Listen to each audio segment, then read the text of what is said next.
नमस्ते बहनों भाइयों। कहते हैं कि तपेगा जो गलेगा वो, गलेगा जो ढलेगा वो, ढलेगा जो बनेगा वो, बनेगा जो मिटेगा वो, और मिटेगा जो रहेगा वो। न जाने कितनी प्रक्रियाओं से निकलकर अल्फाज समंदर की मानिंद संघर्ष, सैलाब के मानिंद दर्द सितम, और दर्द सितम के गमों में डूबकर जो अल्फाज निकलते हैं वहीं से जन्म लेती है कविता, शायरी, नज्म, गजल, काव्य, महाकाव्य। दोस्तों, हमारा ये जज्बा आज न केवल अपने शहर, न केवल राजस्थान, न केवल हिंदुस्तान, बल्कि 7 समंदर पार देशों तक न जाने कितनी मोहब्बतों का कारवां लिए चल रहा है। सफलता के मुकाम तक सीढ़ी दर सीढ़ी आगे बढ़ता ही आ रहा है। और बावजूद इसके हमारी आंखों की पुतलियां छोटी पड़ गई हैं, क्योंकि दुनिया के व्यूअर्स जो अपनी मोहब्बत हम पे लुटा रहे हैं वो जिसका बयां किया नहीं जा सकता।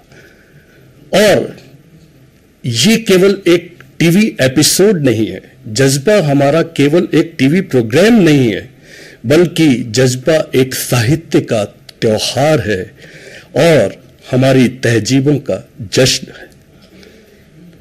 कहते हैं कि दुनिया में जो युद्ध होते हैं उन युद्ध के पीछे आदमी के भीतर का वहशीपन, जंगलीपन या भीतर का एविल जो है वो इंसान को इंसान रहने नहीं देता है, हैवानियत की तरफ ले जाता है।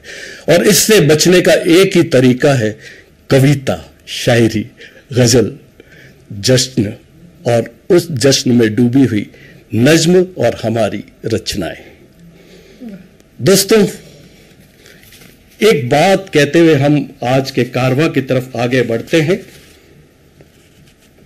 कि ये जो दर्द मोहब्बत, दर्द जुदाई दोनों को एक साथ मिला, दर्द मोहब्बत, दर्द जुदाई दोनों को एक साथ मिला, तू भी तन्हा मैं भी तन्हा, आ इस बात पे हाथ मिला।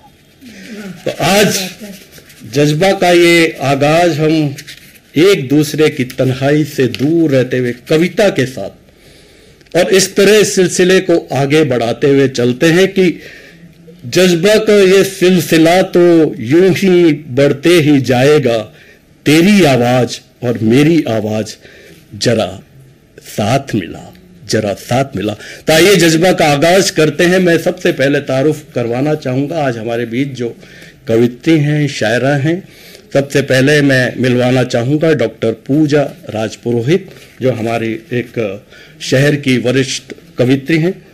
अनुपमा जी राठी आज हमारे जज्बा की मेहमान है कवित्री के रूप में।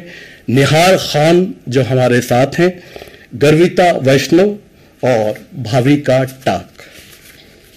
दोस्तों, बहनों भाइयों, ये खूबसूरत एपिसोड जज्बा, जब इसकी फहरिस्त इतनी खूबसूरत है तो कवि सम्मेलन या मुशायरे के नाजिम को बड़ी दिक्कतें आन पड़ती हैं कि कहाँ से इसका आगाज किया जाए, कहाँ से इसका शुभारंभ किया जाए।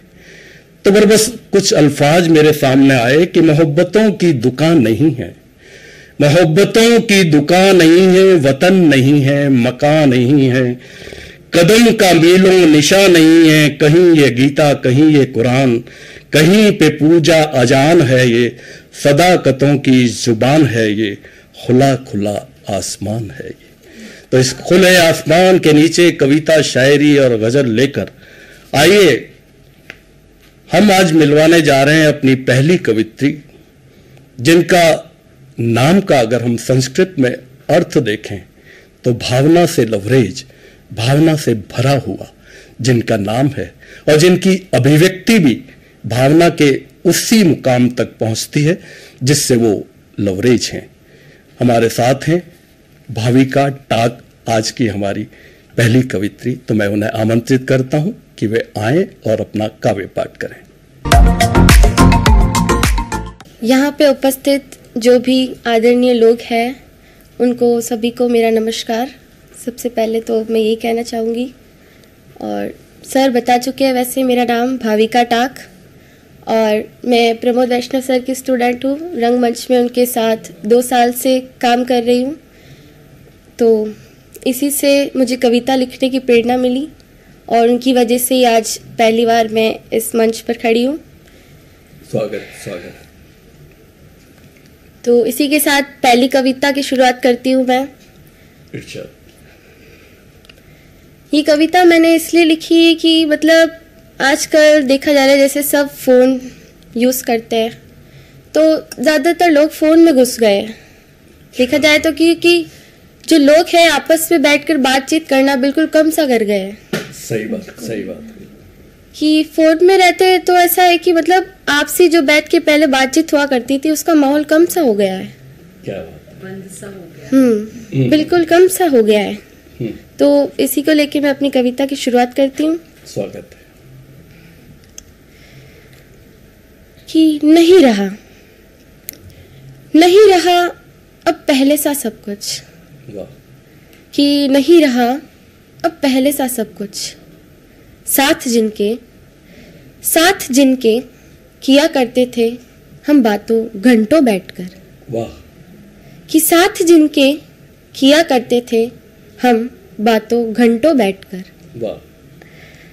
हाँ, मतलब नहीं था उन बातों का कोई, कि हाँ मतलब नहीं था उन बातों का कोई, पर एक सुकून था। वाह। कि मतलब नहीं था उन बातों का कोई, पर एक सुकून था। बिना सोचे समझे कुछ भी कह देना, कुछ भी सुन लेना। कि बिना सोचे समझे कुछ भी कह देना, कुछ भी सुन लेना। पर अब न जाने क्यों होती है हिचकिचाहट। कि अब न जाने क्यों होती है हिचकिचाहट कोई काम की बात करने में भी। कि न जाने अब क्यों होती है हिचकिचाहट कोई काम की बात करने में भी। सच वक्त कितनी तेजी से रिश्ते बदल देता है, पता ही नहीं चलता। क्या बात है, बहुत अच्छा। पता ही नहीं चलता। इसी के साथ मैं अपनी दूसरी कविता प्रस्तुत करना चाहती हूँ। स्वागत। वो मैंने लड़की को लेकर लिखी है, कि मतलब मैं खुद लड़की हूँ तो मैंने लड़की के ऊपर लिखी है ये। स्वागत। कि किसी के सपने मारे जाते हैं, किसी के सपने मारे जाते हैं तो किसी की ख्वाहिशें। किसी के सपने मारे जाते हैं तो किसी की ख्वाहिशें। कि सच बात तो यह है कि उसका अपना कोई ठिकाना ही नहीं। कि सच बात तो यह है कि उसका अपना कोई ठिकाना ही नहीं। जहां वो आज रहती है, कि जहां वो आज रहती है एक दिन जाना होगा वहां से भी। क्या बात। कि जहां वो आज रहती है एक दिन जाना होगा वहां से भी, चाहे खुश होकर या होकर दुखी। कि चाहे खुश होकर या होकर दुखी। वाकिफ तो है मंजिल से, कि वाकिफ तो है मंजिल से, पर सफर से है अनजान। वाह। कि वो वाकिफ तो है अपनी मंजिल से, सफर से है अनजान, पर सफर से है अनजान। सोचती है वो अक्सर, कि सोचती है वो अक्सर कि क्या कोई लड़की समाज की बनाई हुई मंजिल तक ना जाए तो। कि समाज की बनाई हुई मंजिल तक ना जाए तो क्या वो अपनी राह, अपनी मंजिल अपनी मर्जी से नहीं चुन सकती? क्या वो अपनी राह, अपनी मंजिल अपनी मर्जी से नहीं चुन सकती? अच्छा सवाल है। ये सब सोचते सोचते आता है मन में बस एक ही सवाल कि क्यों एक लड़की को समझा जाता है कहीं बोझ तो कहीं अमानत, कि क्यों एक लड़की को समझा जाता है कहीं बोझ तो कहीं अमानत। Thank you. जिंदगी है तो ख्वाब है तो मंजिलें हैं, मंजिलें हैं तो रास्ते हैं तो फासले हैं तो हौसला है तो जीत है और जीत है तो जज्बा है। ऐसे ही हौसले वाली एक ऐसी युवा कवित्री आज हमारे साथ हैं जिनकी कविता की जीत का प्रतीक है और ऐसे जज्बे के साथ वो मुसलसल आगे बढ़ती जा रही है। उनकी अभिव्यक्ति को अगर मैं पाकिस्तान की एक शायरा रूबीना रूही के अल्फाजों में व्यक्त करना चाहूं तो रूबीना कहती हैं कि दिल के बहलाने का सामान ना समझा जाए, दिल के बहलाने का सामान ना समझा जाए, मुझको भी अब इतना आसान ना समझा जाए, मैं भी बेटों की तरह जीने का हक मांगती हूं, इसको गद्दारी का ऐलान ना समझा जाए। अब तो बेटे भी हो जाते हैं घर से रुखसत, सिर्फ बेटी को ही मेहमान ना समझा जाए, सिर्फ बेटी को ही मेहमान ना समझा जाए। तो हमारे साथ एक ऐसी ही युवा कवित्री हैं गर्विता वैष्णव। मैं शुरू करना चाहती हूँ अपनी पहली कविता के साथ। कि वो बचपन आज याद आता है, वो बचपन आज याद आता है, वो स्कूल न जाने का बहाना और जाने पर घंटों आंसू बहाना, वो पेंसिल का खो जाना और दूसरों के रबड़ को चुराना आज याद आता है।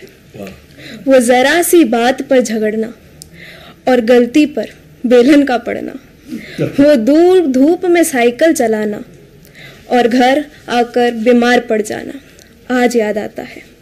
वो शक्तिमान के लिए भाई से झगड़ना और खींचातानी में रिमोट का टूटना, वो चाचा चौधरी की किताबें लाना, स्कूल छोड़ कॉमिक्स बुक्स में ही लग जाना आज याद आता है।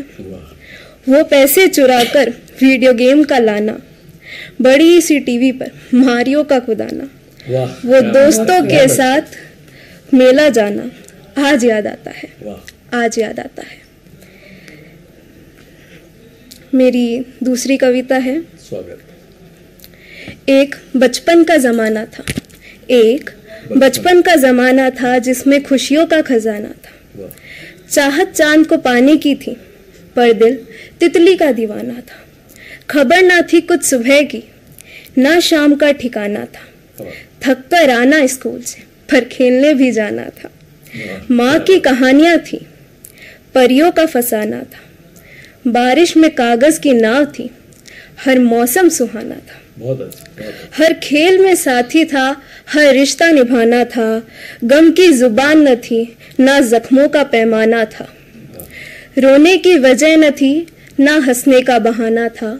क्यों हो गए हम इतने बड़े, इससे अच्छा तो बचपन का जमाना था, इससे अच्छा तो बचपन का जमाना था। धन्यवाद।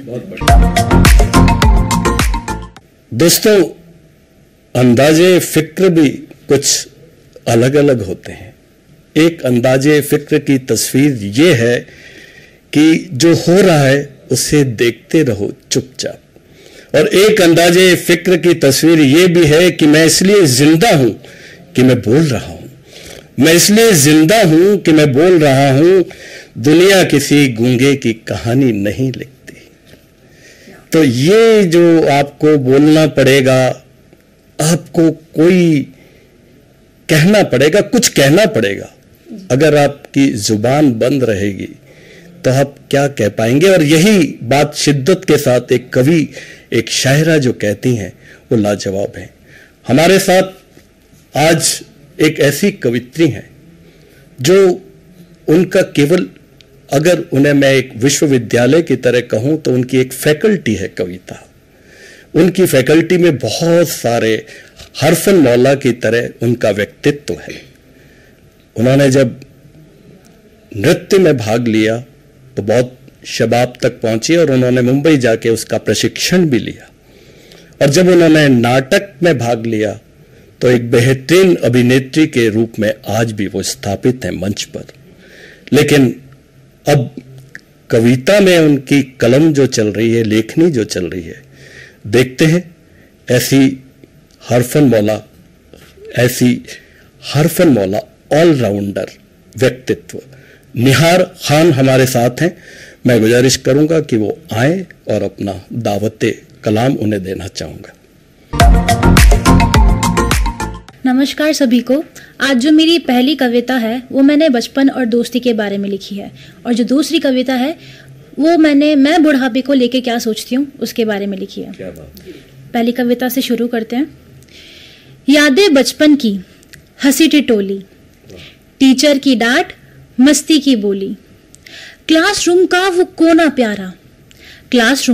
कोना प्यारा जहां बैठ के देखा था हम सब ने सपनों का नजारा। क्या बात है। फेल होती भी चेहरे पर हंसी, दोस्तों के संग मजे की एक अलग ही नगरी, मस्ती की हमने हद पार, वो पल थे सचमुच सबसे शानदार। क्या बात, बहुत बढ़िया। चॉकलेट और टॉफियों की मारामारी, कभी कभी तो बेंच पर सो जाना ही भारी। टिफिन की चोरी, कागज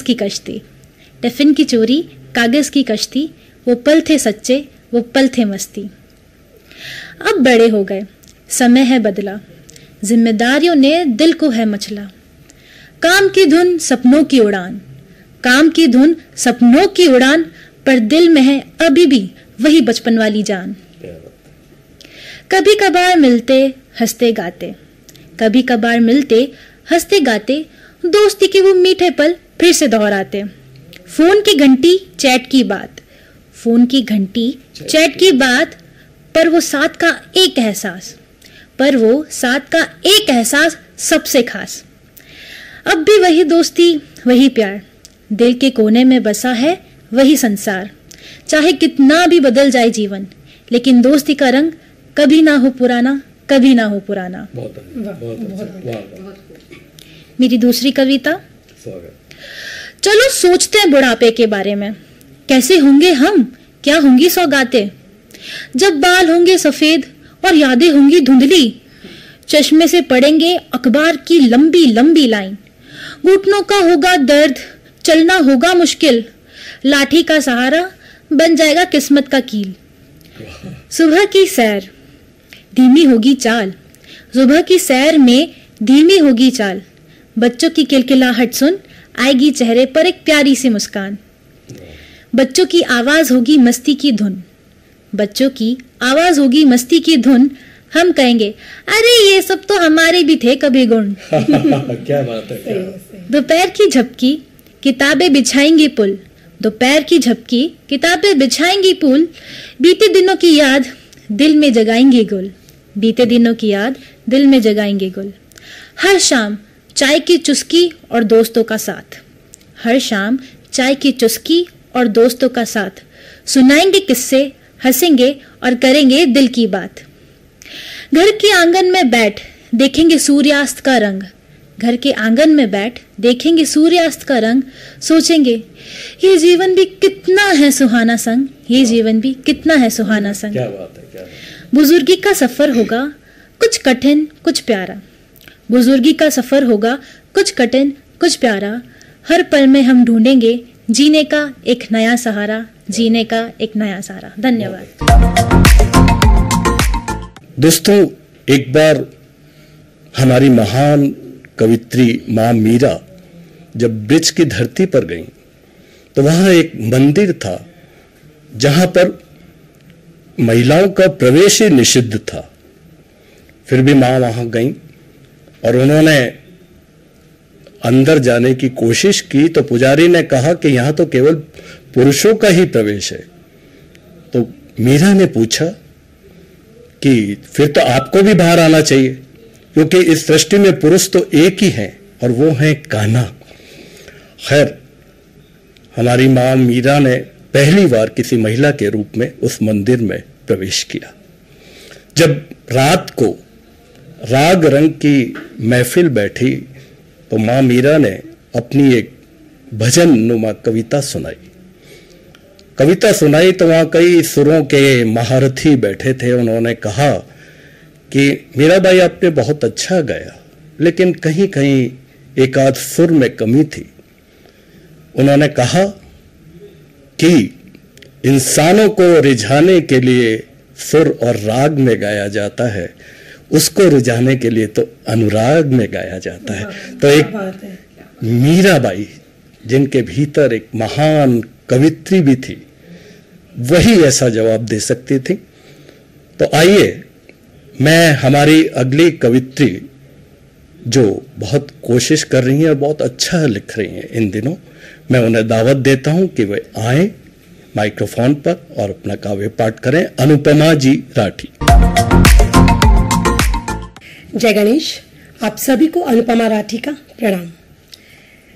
सबसे पहले मैं प्रमोद जी को धन्यवाद दूंगी कि उन्होंने मुझे ये मंच दिया जहां मैं अपनी कविता बोल सकती हूँ। कविता शुरू करने से पहले कुछ कहना चाहूँगी। आजकल कुछ खबरें आमसी हो गई हैं। आजकल कुछ खबरें आमसी हो गई है जो दिमाग में जाम लगा देती हैं। 14 वर्षीय बालक, माँ ने मोबाइल नहीं दिया तो कहीं से कूद लिया। परीक्षा में उत्तीर्ण नहीं हुए तो फांसी लगा ली।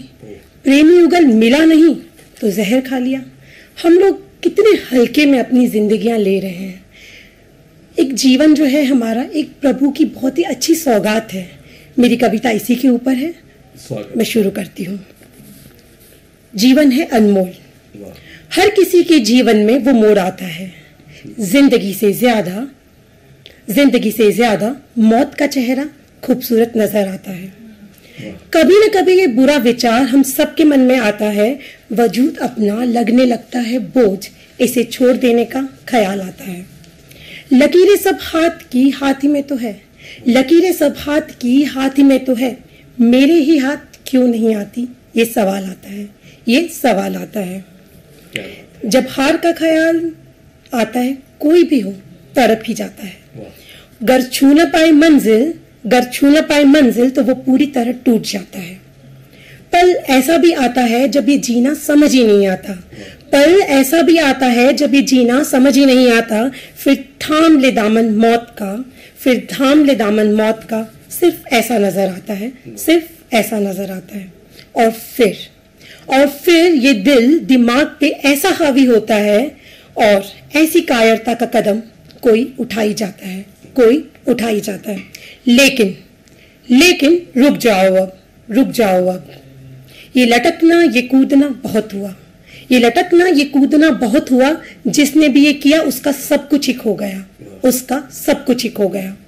नहीं कहूंगी किसी के लिए रुक जा, पर खुद को साबित करना है तो रुक जा। बहुत अच्छा। भूल जा जो न पा सका, शायद किस्मत में इससे बेहतर कुछ लिखा होगा। सपने टूटे हैं नए देखे जा सकते हैं, अपने रूठे मनाए जा सकते हैं। इसलिए फेंक दे वो रस्सी वो ख्याल जो तुझे बरगलाते हैं। शांति से सोच, इसलिए मनुष्य कहलाते हैं। नहीं कहूंगी जिसने प्यार किया बेनतहा उसके लिए रुक जा, पर हाँ ये कहूंगी जिसने दिया हो थोड़ा भी प्यार उसके लिए रुक जा। इन बहते हुए आंसुओं को रोक ले, मन में उठते हुए सवालों के तूफान को थाम ले। थोड़ी सी तो गहरी सांस ले, इस कमजोर कायर कदम को रोक ले। और फिर भी लगे ये जीवन तेरा व्यर्थ है, तो इसके होने का ही अर्थ खोज ले। ज्यादा ज्ञानी तो मैं नहीं हूँ, पर ग्रंथों में भी लिखा है, बड़े भाग्यशाली हैं हम जिन्हें मनुष्य जीवन मिला है। मिले जीत या हार, इसका स्वाद चक। ये जीवन है सौगात प्रभु की, तू बस इसका ख्याल रख, ख्याल रख। बहुत अच्छा, धन्यवाद। बहुत अच्छा। मेरी दूसरी कविता ये आत्म केंद्रित है। खुद को ही प्रेरणा देने के लिए ये कविता लिखी गई है, तो आप सबके सामने पेश करती हूँ। खुद के लिए जीना चाहती हूँ, अपनी उलझनों को और अब नहीं सुलझाना चाहती हूँ, अपनी उलझनों को और अब नहीं सुलझाना चाहती हूँ, रख के इनको इधर उधर अब मैं आगे बढ़ना चाहती हूँ, अब मैं आगे बढ़ना चाहती हूँ।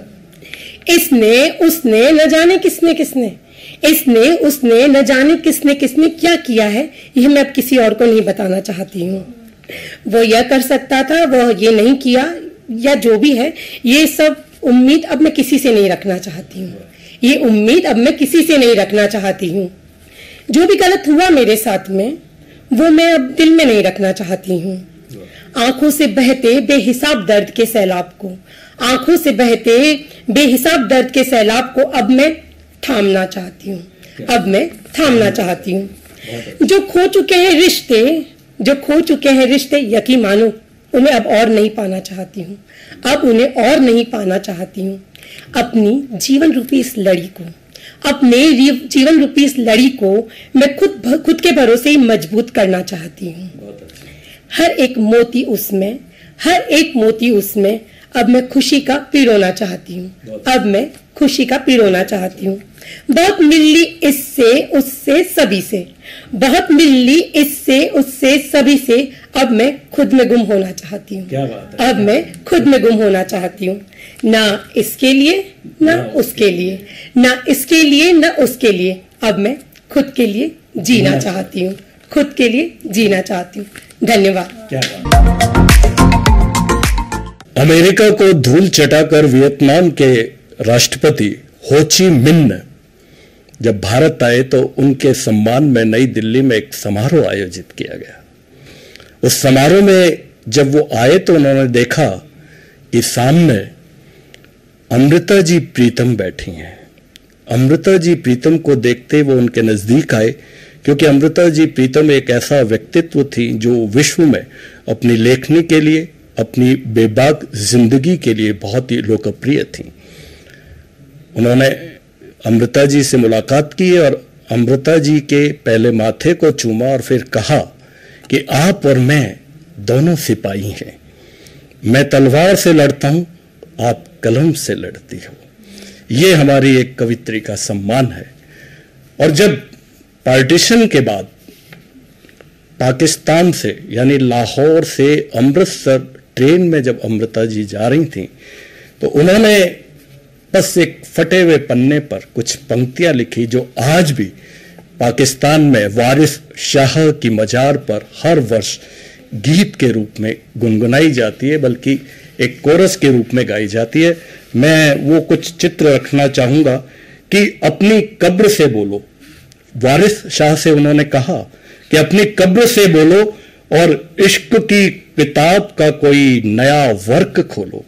अपनी कब्र से बोलो और इश्क की किताब का कोई नया वर्क खोलो। पंजाब की एक बेटी रोई थी, पंजाब की एक बेटी रोई थी जब तूने एक लंबी दास्तान लिखी थी। वारिस शाह को वो कह रही हैं और आज लाखों बेटियां रो रही हैं, वारिस शाह मैं तुमसे कह रही हूं। और ये कविता नहीं थी बल्कि एक ऐसा दर्द भरा गीत है जो हर साल उनकी मजार पे गाया जाता। तो ये है हमारी लेखनी का दम, ये है हमारी कवित्रियों का दम और ये है उनकी बेबाक व्यक्तित्व का दम। एक ऐसी ही कवित्री आज हमारे साथ हैं डॉक्टर पूजा जी राजपुरोहित। मैं उन्हें आमंत्रित करता हूं कि वे आएं और अपनी कविताएं सुनाएं। मैंने जब लिखना शुरू किया तो शायद शब्द मुझसे और मैं शब्दों से दोस्ती करना चाह रहे थे। और फिर हुआ यूं कि मैंने ये मेरी पहली कविता जो लिखी वो आप सबके सामने, दुल्हन सी मेरी कविता, इसका शीर्षक है दुल्हन सी मेरी कविता। अभी अभी मैंने कविता का सिर्फ बीज भर बोया है, अंकुरण आने में वक्त तो लगेगा। संकुचित शर्माई डरी डरी सी अभी, शब्दों के परिंदों को आसमान में उड़ने में अभी वक्त तो लगेगा। क्या बात है। नए रिश्तों, नातों और समाज से जुड़ी हूँ, घटना, वाक्य, व्यवहार से रूबरू होने में वक्त तो लगेगा। छम छम करती पायल, क्या बात। छम छम करती पायल जैसे मेरे कलम से शब्द निकलेंगे, भावनाओं का भंडार लिए मैं आऊंगी, पर वक्त तो लगेगा। वक्त तो। दुल्हन के हृदय में उठते हिलोरे, जैसे दुल्हन के हृदय में उठते हिलोरे और समंदर से गहरे जज्बातों को समझने में अभी वक्त तो लगेगा। अ से ज्ञ तक की वर्णमाला याद है मुझे, अ से ज्ञ तक की वर्णमाला याद है मुझे, पर इसको आकर्षक शब्द रूपी गहनों में पिरोने में वक्त तो लगेगा। क्योंकि अभी बरसात का मौसम है, पकौड़ों का मौसम है, और बरसात पे कैसे ना लिखा जाए। इतनी अच्छी दोस्ती कर ली कविता से आपने। बरसात से प्रेम करना क्या लाजमी है? जो अपनी शीतल बूंदों को, दिल छू लेने वाली महक को, कलरव करते छन छन को, खूबसूरत मुस्कुराहटों को, मिट्टी की सौंधी खुशबू को, आसमान में गरजती बिजली को, मेंढक की टर्टर और मोर के नृत्य को, बरसात तो छोड़ जाती है हमें दूर, कहीं दूर, न जाने किसके भरोसे छोड़ जाती है, दर्द भरे आंसुओं में, जबकि वो मेरे साथ थी। सब कुछ जानते हुए भी अकेला तुम कैसे छोड़ जा सकती हो? वाह, वाह, क्या बात है। अगली मेरी कविता है दोस्ती पर। बिना शर्त का जो प्यार होता है, जहाँ खून का रिश्ता न होकर भी वो बहुत हमारे अजीज होता है, और मैं दोस्तों से बहुत ज़्यादा जुड़ी हुई हूँ, मेरा बहुत लगाव है, और आज मैं यहाँ हूँ तो मेरे दोस्तों की वजह से। इसीलिए आप पूजा है। जी सर। दोस्ती पर मैंने कुछ लिखा है। ऐसी मंजिल है जो सिर्फ और सिर्फ उल्लास की तरफ ले जाती है, क्या बात। वो है दोस्ती। शब्दों की नहीं जरूरत, जहां आंखों से गुस्ताखियां करती, वो है दोस्ती। जहां बेवजह, बेइंतहा, बेशुमार, बेइरादा, क्या बात है। ठहाकों की भिड़ंत है दोस्ती। बहुत अच्छा। दूर तक घोर अंधेरे के साए में जुगनू की रोशनी सी है दोस्ती। विस्तृत थार में खड़ी एक खेजड़ी के छांव सी है दोस्ती। माना जन्नत है परवरदिगार के पास, पर मैं ये कहूंगी दोस्तों, जिंदगी का सुकून है दोस्ती। अंतिम पंक्तियां। कृष्ण की बज रही हो बांसुरी जैसे, जैसे खुली हो इत्र की बोतल, ऐसा एहसास है दोस्ती।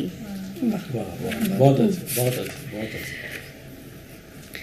स्त्रियों का महत्वपूर्ण श्रृंगार होता है दोस्तों बिंदिया, और मैंने चंद पंक्तियों में इस शब्द को लिखा है। स्वागत। मंदिर में कुमकुम की बिंदी जैसे शक्ति स्वरूपा। वाह, वाह। मंदिर में जो हम बिंदी लगाते हैं उसको डिस्क्राइब किया है शक्ति स्वरूपा से।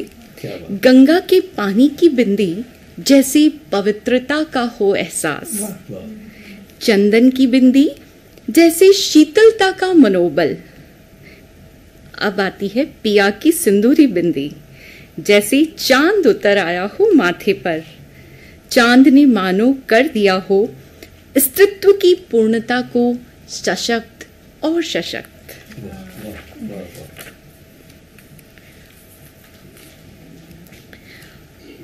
अब हमारी जो आधारीय आवश्यकता होती है, रोटी, कपड़ा और मकान, इसमें मैं एक शब्द और ऐड करना चाहूंगी, वो है रोटी, कपड़ा, मकान और चाय।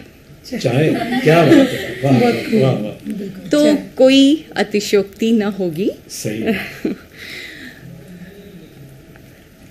चाय पे वो चटक चमकीला पतीला, वाह, वो चटक चमकीला पतीला तुम्हारी आभा लिए हुए। क्या बात है। बहुत अच्छे। अदरक इलायची का उबाल उन बुलबुलों में आहट तुम्हारी। क्या बात है, बहुत अच्छा, बहुत अच्छा। महक चाय की जैसे तुम्हारी हो खुशबू, दूध संग मिलकर चाय की सांवली रंगत हूबहू तुमसी है। बहुत अच्छा। सुनो ना, वो चाय से तुम हो या तुमसी है चाय। अरे वाह, क्या बात है, क्या बात है।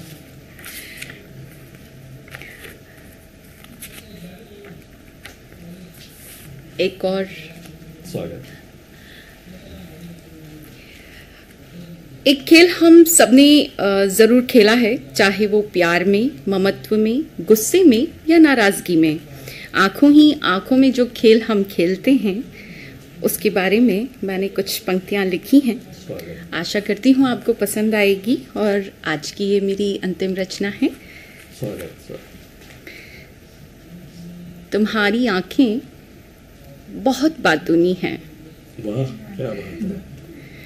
जो मेरे अंतस को छू लेती है। तुम्हारी मेरे बीच का मौन संवाद भावनाओं से ओतप्रोत होता है।